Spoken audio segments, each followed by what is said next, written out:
এই শোন, অনেক পড়েছি দুদিন থেকে। আজকে তুই আমাকে মুঘল সাম্রাজ্যের পতনের কারণগুলি কি কি এটা এক পাতা লিখে দেখা।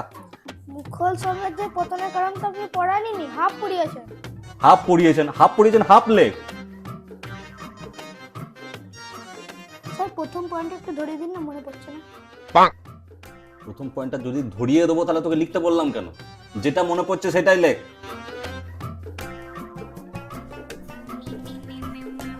স্যার পাটা একটু সরান না, লিখতে অসুবিধা হচ্ছে। মাস্টারমশাই আপনার চা। বলছি আজকে না বিস্কিট নেই, একটু ম্যানেজ করে নিন। আচ্ছা ঠিক আছে, ঠিক আছে। মাস্টারমশাই এখনো পড়া হয়নি? আরে না না, পড়া এখনো তাই হয় নাকি? তাই এখন অনেক কাজ দিয়েছি। ওই অভি কোথায় গেল? তাহলে ওখানে কে?